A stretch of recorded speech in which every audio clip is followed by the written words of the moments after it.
اب گناہ سے مقابلے کا طریقہ کیا ہے؟ ظاہر سی بات ہے کہ ایک بڑا طولانی موضوع ہے، گفتگو مجھے مختصر رکھنی ہے، لیکن اگر ہم اس کی بالکل فنڈامنٹل پہ جائیں، ایک تو یہ ہوتا ہے کہ اسپیسیفک ہر گناہ پہ الگ الگ بات کی جائے کہ اس سے مقابلے کا طریقہ کیا ہے. ڈاکٹر صاحب تشریف فرمائے، مثلا کوئی بھی مریض کسی ڈاکٹر کے پاس جاتا ہے تو پہلے تو وہ یہ دیکھتا ہے نا کہ آخر پرابلم ہے کیا، واٹ وائی، پھر اس کے بعد بات ہوگی. تو واٹ، کیوں، کیا ہے، کیا مثلا شوگر ہے، بلڈ پریشر ہے، ڈپریشن ہے، کیا چیز ہے، وائی، کیوں ہے، فیملی سے آ رہا ہے، غذا میں مشکل ہے، جس جگہ رہ رہے وہاں کو مشکل ہے. تو ہم اسپیسیفکلی جاتے ہیں اس بات پر، ہر ایک کا معاملہ الگ الگ ہے. دین پھر مریض کی جانب سے انٹینشن ٹو نلیفائی، اگر اس کی انٹینشن ہی نہیں ہے، جناب مجھے شوگر تو ہے لیکن میں نے ہر قسم کا گلاب جامن اور ہر قسم کی پاکستانی ہندوستانی مٹھائی کھانی ہی کھانی ہے قربتاً اللہ، تو اب اس میں کوئی گنجائش ہی نہیں کہ کتنا بھی اسے آپ میڈیسن دے دیجیے، اس کی انٹینشن ہی نہیں. گناہ میں سب سے پہلے دیکھنا پڑتا ہے کہ کیا گناہ ہے، کیوں ہو رہا ہے، اور نیت کیا ہے ہماری. کسی کے لیے گناہ ہے، اسے اس کی نگاہوں پر کنٹرول نہیں، تو یہ کیوں ہو رہا ہے. مثلا جوان کے لیے شادی کا اہتمام نہیں ہو سکتا، مثلا اس کے لیے جو اللہ تعالیٰ نے ازدواج کا طریقہ متعین فرمایا تھا، والدین کی اب ذمہ داری بنتی ہے، تو کیوں یہ گناہ ہو رہا ہے. اگر کوئی انسان کانوں کے گناہ میں ہے، کبھی ہو سکتا ہے کہ نفسا نفسی کی وجہ سے حسد کے گناہ میں آ جائے، اور اس کے بعد اس کی نیت کہ مجھے اس گناہ پہ قابو پانا ہے. میں بات کر رہا ہوں کہ اگر انسان کو، جیسے تقریباً سب کو یہ معلوم ہوتا ہے کہ بھائی مجھ میں کیا مشکل ہے، اور تقریباً یہ بھی ہمیں اندازہ ہوتا ہے کہ مشکل کیوں ہو رہی ہے، اب اس کا علاج کیسے کرنا ہے. تو میں اگر اس تیسرے مرحلے پہ ڈائریکٹ بات کروں کہ علاج کیسے کرنا ہے، ایک طریقہ اس کا ہے، تقریباً 6-7 احادیث ہیں اس وقت میرے ذہن میں جو ایک ہی موضوع پر ہے. وہ یہ کہ وعد الغفلۃ بالیقظہ، یا وعد الشہوۃ بالعفہ، وعد الغضب بالحلم. جو مشکل ہو رہی بالکل اس کا اپوزٹ انجام دیں.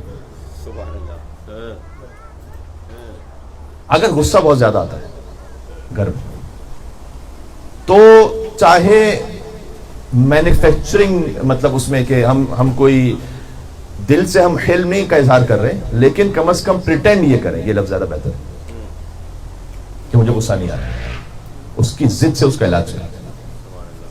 یہ تقریباً 6 سے 7 احادیث ہیں سر، جو بھی مشکل ہے اس کی ضد سے علاج کرو.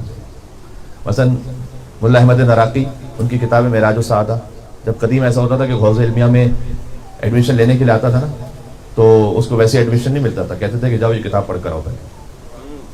اور اس کا اردو ٹرانسلیشن بھی ہو چکا ہے. اخلاق پر تقریباً کہا جاتا ہے کہ شاید شیعت میں سب سے بہترین کتاب ہے، اور یہ طور امتیاز ہے. میں آپ کو ایک ٹپ دے رہا ہوں، چلیں آپ جا کے اس کو خود دیکھیے گا. سب سے پہلی اخلاقی دستاویز کون سی ہم کہہ سکتے ہیں جو ریٹن فارم میں ہے ہمارے پاس؟ سب سے پہلی وہ ہے نہج البلاغہ کا خطبہ نمبر 31. سبحان اللہ، سبحان اللہ. عظمت جا کے دیکھیے گا. امام المتقین علیہ السلام، صلوات اللہم صلی علی محمد و محمد. معذرت میری زبان سے نکلا خطبہ نمبر 31 نہیں، خط نمبر 31، کیونکہ میں دستاویز کی بات کر رہا ہوں. ریٹن فارم میں مولا علی علیہ السلام نے یہ خط لکھا ہے امام حسن مجتبیٰ علیہ السلام. ایک باپ کا خط ہے اپنے بیٹے کے نام، من والد فان، اس باپ کی جانب سے خط کہ جو فنا ہو جائے گا. کیا مطلب عجب انداز ہے، جو ابھی موت کے قریب پہنچ رہا ہے. یہ جمل اور صفین کے بعد مولا نے خط لکھا کہ جی اپنے بیٹے کو نصیحت کی.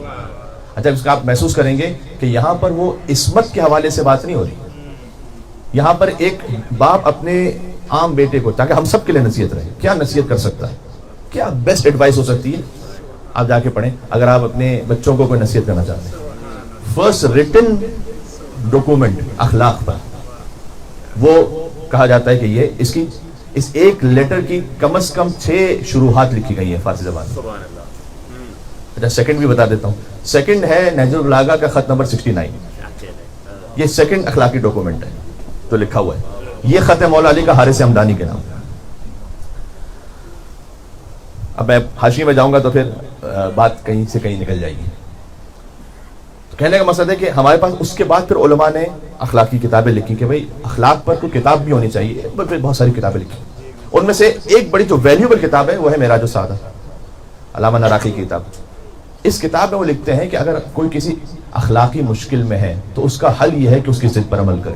ابھی جو میں نے کہا اس کے بعد انہوں نے مثال لکھی. مثلا کوئی بخل کا شکار ہے تو کہتے ہیں کہ وہ چیریٹی کرے زیادہ سے زیادہ، چاہے اس وقت اسے ریاکاری بھی محسوس ہو رہی ہے. ایسے ریاکاری کے ساتھ چیریٹی کرنا بہتر نہیں ہے، لیکن اس بخل کو کاؤنٹر کرنے کے لیے اس کی ضد پر عمل کرے، چاہے بظاہر اس کو اندر سے ریاکاری بھی فیل ہو رہی تب بھی کرے گا. آہستہ آہستہ ایک موقع آئے گا کہ وہ بخل کی عادت ختم ہو جائے گی اور ریاکاری بھی دور ہو جائے گی، خود بخود اس میں ایک اچھی اخلاقی صفت پیدا ہو جائے گی. تو ضد سے علاج کرنا یہ ایک فارمولا ہے. ایک اور فارمولا کہ جو احادیث میں بیان کیا گیا وہ یہ ہے کہ مجالست العلماء، اچھے علماء نصیحت کرنے والوں کی صحبت میں بیٹھنا. آیت اللہ خمینی سے کسی نے پوچھا تھا کہ آپ کی جب جوانی تھی تو قوم میں درس اخلاق کون دیتا تھا؟ انہوں نے کہا تھا کہ اس وقت کوئی درس اخلاق دینے والا نہیں ہوتا تھا، لوگ خود چلنے پھرنے والے ایسے تھے کہ انہیں دیکھ کر اخلاق آ جاتا تھا. سبحان اللہ سبحان اللہ، واہ واہ واہ واہ. اللہ اکبر. اچھے لوگوں کی صحبت میں بیٹھنا یہ گناہ کے اثر کو زائل کرتا ہے، اللہ سبحانہ وتعالیٰ کے راستے پہ لانے کے لیے بڑا مفید ہے. اب خود مثلا شیخ عبد الکریم حائری جیسے لوگ جنہوں نے حوض علمیہ قم کی بنیاد رکھی، ایک چھوٹی چھوٹی باتیں ہیں. میں آپ کو مثال دوں، وہ گزر رہے تھے ایک جگہ سے، قم میں بڑی شدید بارش ہوئی تھی تو کیچڑ وغیرہ بہت زیادہ ہو گیا تھا. تو ایک طالب علم جا رہا تھا، اس کا پیر کیچڑ میں پھنسا اور جب اس نے پیر اٹھایا تو وہ جو چپل تھا وہ اندر ہی رہ گیا اور اس کا حاصل کرنا بھی ممکن نہیں تھا. اور وہ تھوڑا تحیر میں وہ دیوار کے سارے ایک پیر پہ کھڑا ہو کر اب سوچ رہا تھا کہ کروں کیا، کیونکہ کافی بارش اور کیچڑ. شیخ عبد الکریم حائری کا درس قریب ہی مسجد میں ہوتا تھا. وہ مسجد سے درس لے کر نکلے تو انہیں دیکھا کہ ایک طالب علم، یہ خود مرجع تقلید ایک بڑے مقام پہ پہنچ چکے ہیں، حوض علمیہ قم کے فاؤنڈر ہیں.